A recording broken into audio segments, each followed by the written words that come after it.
Hi viewers, welcome to தர்வின் vlog. இன்றைக்கி vlogல என்ன சொல்ல போகிறேன்னா, நான் வந்து போன வீடியோவில் வந்து போஸ்ட்மார்ட்டம் டிப்ரெஷன் பற்றி பேசியிருந்தேன்.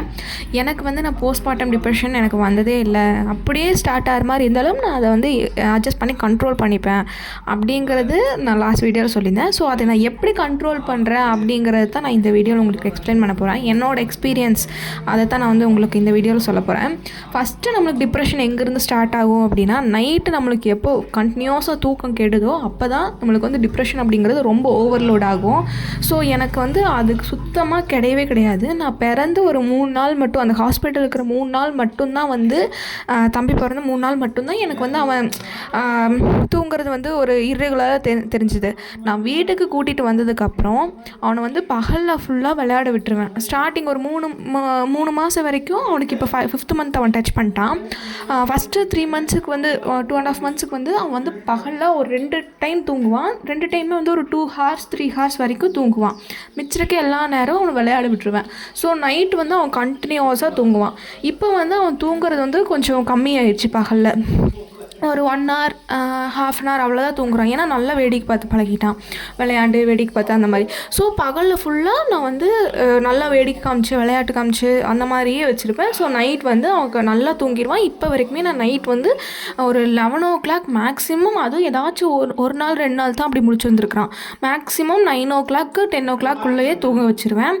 மெயினாக என்னென்னா, உங்கள் குழந்தை வந்து நைட்டு வந்து ரொம்ப நேரம் தூங்க மாட்டேறான் அப்படின்னா, ஃபஸ்ட்டு நீங்களும் சேர்ந்து அவன் கூட வந்து விளையாண்டுட்டு லைட் போட்டுட்டு வெளிச்சமாகவே இருக்கக்கூடாது. அவனுக்கு நைட் ஆயிடுச்சு, நம்ம தூங்கணும் அப்படிங்கிறதே வந்து இப்போலேருந்தே எப்படி காமிக்கணும் அப்படின்னா, லைட் ஆஃப் பண்ணிடுங்க. ஒரு 9 o'clock 8 o'clock உங்களுக்கு எப்போ தூங்க வைக்கணும், அந்த 9 o'clock 8 o'clock ஆகுது அப்படின்னா லைட் ஆஃப் பண்ணி அவங்க கூட யாரும் விளையாடாதீங்க. அதுக்கு மேலே அவனை வந்து தூங்க வைக்கிறதுக்கான ப்ராசஸே ட்ரை பண்ணுங்கள். இப்போ அவன் வந்து 9 o'clock மேலே தூங்க மாட்டேங்கிறான் என் பையன் அப்படின்னா, நான் வந்து அவனுக்கு வந்து எப்போவுமே பகலில் வந்து தொட்டிலில் போடுவேன், நைட்டு வந்து என் பக்கத்தில் படுக்க வைப்பேன்.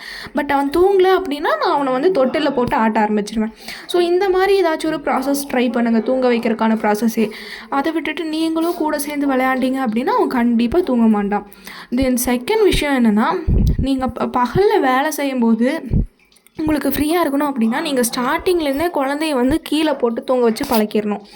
உங்கள் கையில் எடுத்து வச்சு பழக்கிட்டீங்க அப்படின்னா அவன் அதையவே தான் அவன் அப்சர்வ் பண்ணிப்பான். ஸோ அவங்களால அடுத்தும் அதுதான் வேணும், அவன் கையில் தான் வச்சுருக்கணும் அப்படின்னு சொல்லி கேட்பான். ஸோ உங்களால் வேறு வேலை செய்ய முடியாது. ஸோ அங்கே உங்களுக்கு வந்து டிப்ரெஷன் ஆகும். என்னடா வேலை செய்ய முடியும் அப்படிங்கிற மாதிரி ஒரு டிப்ரெஷன் அங்கே ஸ்டார்ட் ஆகிடும். ஸோ நீங்கள் வந்து ஸ்டார்டிங்லேருந்தே அவனை வந்து கீழே பாயில் இல்லை பெட்டில் இந்த மாதிரி போட்டு விளையாட்டு காமிங்க. உங்கள் வீட்டில் பெரியவங்க இருக்காங்கன்னா அவங்க ஆசையாக தூக்கி வச்சுப்பாங்க. பட் நீங்கள் தான் உங்களுக்கு வந்து எக்ஸ்பிளைன் பண்ணணும், கீழே போட்டு விளையாட்டு காமிங்க அந்த மாதிரி சொல்லி எக்ஸ்பிளைன் பண்ணணும். தூக்கி வைக்கலாம் ஏதாச்சும் ஒரு சில நேரம் அந்த மாதிரி. தென் இப்படி பண்ணிட்டிங்கன்னா உங்களுக்கு ஸ்டார்டிங் 2 ஸ்டேஜுமே கம்மியாயிரும். தென் இன்னொரு விஷயம் என்ன அப்படின்னா, ஒரு ஆள் வந்து அவன் பக்கத்துலேயே இருக்கணும் அப்படின்னு அவனை ஃபீல் பண்ண வச்சிடாதீங்க. யாருமே இல்லைனாலும் நம்மளை சுற்றி டாய்ஸ் இருந்தாலும் நம்ம வந்து விளையாண்டுட்டு கம்முனு படுத்துக்கணும் அப்படிங்கிற மாதிரி பழக்கப்படுத்துங்க. நான் அப்படி தான் பண்ணுவேன். போட்டுட்டு அவனை வந்து பெட்லேயோ பாயிலையோ போட்டுட்டு நான் வந்து தள்ளி உட்காந்து பார்ப்பேன். நான் இல்லைனாலும் அவன் என்ன பண்ணுறான் அப்படிங்கிற மாதிரி பார்ப்பேன். ஸோ அவன் பாட்டில் ஒரு மேக்ஸிமம் 20 minutes இல்லை ஒரு 1/2 hour வரைக்குமே அவன் பாட்டில் விளையாடுவான். அதுக்கப்புறம் தான் அவன் அப்சர்வ் பண்ணி ஐயோ யாரும் இல்லை அப்படின்னு அப்சர்வ் பண்ணி கொஞ்சம் அழுக ஆரம்பிப்பான். ஸோ நீங்களும் அந்த மாதிரி விட்டுட்டீங்க அப்படின்னா உங்களுக்கு வேலை செய்யறதுக்கும் ஈஸியாக இருக்கும், நைட்டு தூங்குறதுக்கும் உங்களுக்கு கம்ஃபர்டபுளாக இருக்கும். இந்த மாதிரி எல்லாமே நடந்துருச்சு அப்படின்னா உங்களுக்கு டிப்ரெஷன் அப்படிங்கிறது ஸ்டார்ட்டே ஆகாது. இதான் பேசிக் டிப்ரெஷன்ஸ் வந்து வராது. ஸோ அதை வந்து உங்களால் கண்ட்ரோல் பண்ண முடியும். நான் இப்படி தான் வந்து தர்வினை வந்து வளர்த்திட்டு இருக்கேன் இப்போ வரைக்கும். இதுக்கப்புறம் எப்படின்னு தெரில. ஸோ இதுக்கப்புறம் வரதை நான் வந்து நெக்ஸ்ட் வீடியோஸில் அப்லோட் பண்ணுறேன். இந்த மாதிரி மோர் வீடியோஸ்க்கு வந்து சேனலை வந்து சப்ஸ்கிரைப் பண்ணிக்கோங்க. நீங்களும் இதே மாதிரி ஃபாலோ பண்ணிக்கோங்க. உங்களுக்கு வந்து கொஞ்சம் டிப்ரெஷன்ஸ் எல்லாம் வராமல் கண்ட்ரோல் பண்ண முடியும். தேங்க்ஸ் ஃபார் வாட்சிங் வீடியோ.